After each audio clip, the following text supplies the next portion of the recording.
Shalom, Bapak Ibu yang terkasih. Saya Steve, saya dari Pewarta Sabda BPK PKK Surabaya. Pada hari yang berbahagia ini saya akan men-sharingkan apa yang saya dapatkan dari dua ayat yang menurut saya sangat familiar atau sangat populer di kalangan kita, di kalangan umat Katolik. Bahkan saya yakin mungkin Bapak Ibu sudah sering kali mendengarkan ayat ini, dan mungkin juga ayat ini menjadi rema bagi kehidupan Bapak Ibu sekalian. Oke, saya akan coba bacakan di Matius 11 ayat 28 sampai dengan 29. Dikatakan begini, "Marilah kepadaku semua yang letih lesu dan berbeban berat. Aku akan memberi kelegaan kepadamu. Pikulah kuk yang kupasang, dan belajarlah padaku, karena aku lemah lembut dan rendah hati, dan jiwamu akan mendapat ketenangan." Bapak Ibu sekalian, waktu saya merenungkan kedua ayat ini lebih dalam lagi, saya menemukan paling tidak ada 2 poin yang akan saya sharingkan. Yang pertama, di ayat 28 dikatakan apa? Marilah kepadaku semua yang letih lesu dan berbeban berat. Ini adalah ajakan dari Tuhan. Ini adalah undangan dari Tuhan. Apabila kita merasakan beban penderitaan dalam kehidupan ini, mari datang kepada Tuhan. Pertanyaannya, apakah kita mau meresponi undangan ini? Ataukah kita mau meresponi ajakan ini dengan baik dan benar? Apakah kita mau datang kepada Tuhan? Karena seringkali begini Bapak Ibu. Seringkali banyak orang di luar sana setelah mendengarkan ayat ini, mereka punya asumsi begini, aku punya masalah besar dalam kehidupanku, aku akan datang kepada Tuhan dan Tuhan akan melenyapkan segala permasalahanku. Tetapi bukan itu yang dikatakan Yesus di dalam ayat ini. Perhatikan ayat selanjutnya, aku akan memberi kelegaan kepadamu. Tuhan tidak bilang, aku akan melenyapkan masalahmu, aku akan melenyapkan bebanmu. Tuhan tidak berfirman demikian. Tuhan berfirman, aku akan memberi kelegaan kepadamu. Artinya apa? Beban dan masalah kita masih tetap ada Bapak Ibu. Kalau saat ini kita punya beban masalah keuangan, kita punya hutang yang menumpuk, pada saat kita datang kepada Tuhan, beban itu masih ada. Tuhan tidak serta-merta melunasi ataupun menghilangkan hutang kita.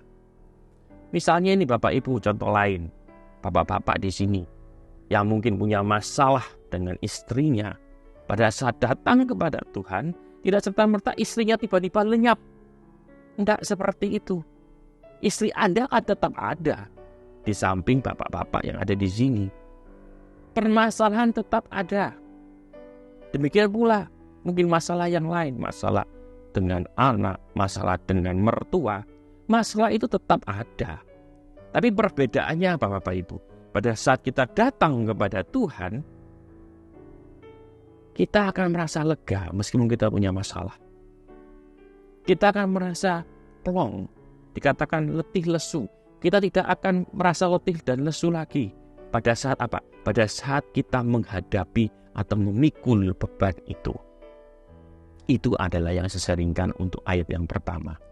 Nah, pertanyaan berikutnya begini, bagaimana kita bisa merasakan kelegaan pada saat masalah itu masih ada?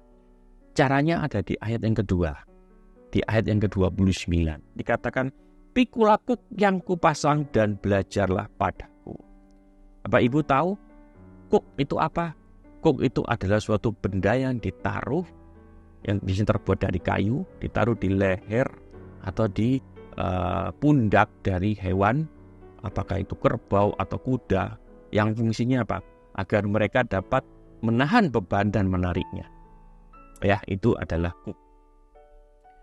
Analoginya sama. Anda mungkin akan bertanya, saya sudah punya masalah ini. Kenapa Tuhan memberikan kuk lagi? Mengapa Tuhan memberikan beban tambahan lagi? Ternyata bukan itu Bapak Ibu.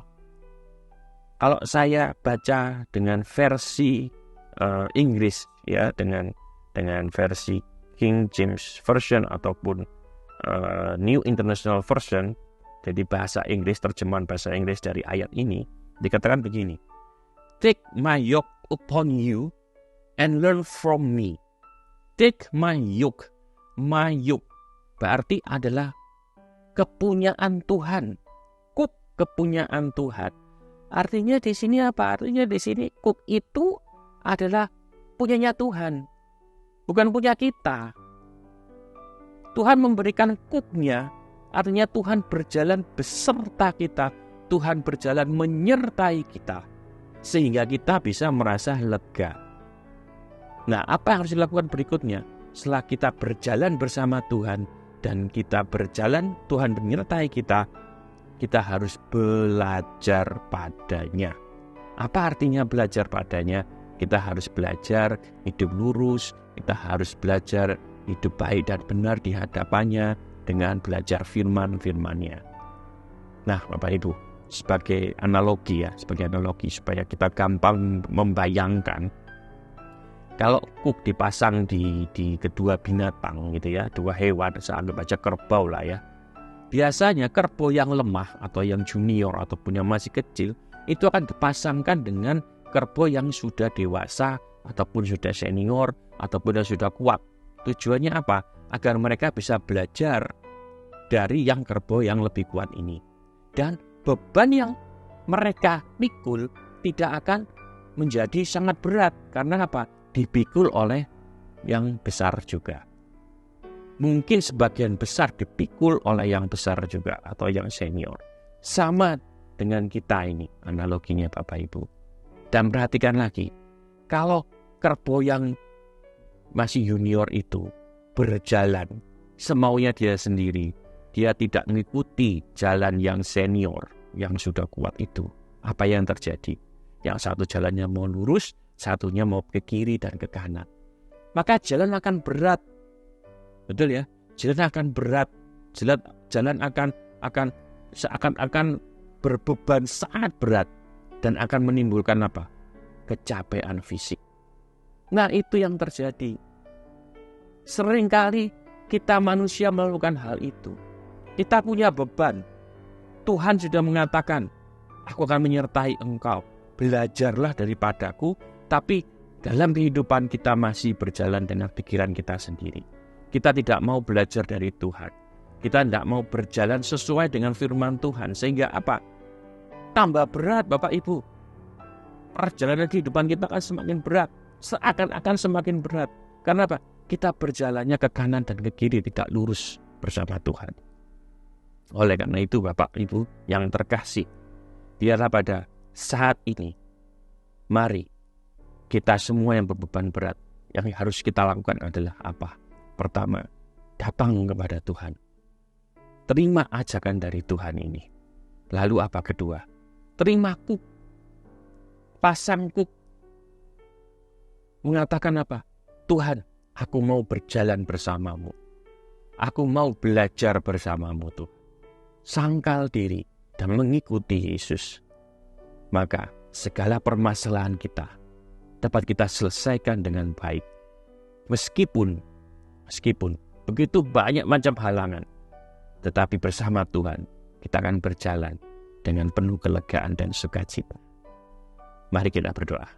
Dalam nama Bapa dan Putra dan Roh Kudus. Amin. Bapa, terima kasih kalau pada hari ini kau ingatkan kepada kami. Mungkin pada saat ini kami masih belum menerima ajakan-Mu, Pak. Ampuni kami. Biarlah kami mau hadir, kami mau datang kepadamu pada saat ini. Dan menyerahkan kehidupan kami yang penuh dengan masalah ini ya Bapa. Dengan cara berjalan bersamamu. Kami percaya Tuhan, Engkau akan menyertai kami. Sehingga kami dapat menyelesaikan semua masalah kami dengan baik. Dan kami percaya Engkau tidak akan meninggalkan kami. Terima kasih ya Tuhan, terima kasih. Kemuliaan hanya bagi Allah Bapa, Putra, dan Roh Kudus. Seperti pada permulaan, sekarang, selalu, dan sepanjang segala abad. Amin. Dalam nama Bapa dan Putra dan Roh Kudus. Amin. Tuhan Yesus memberkati.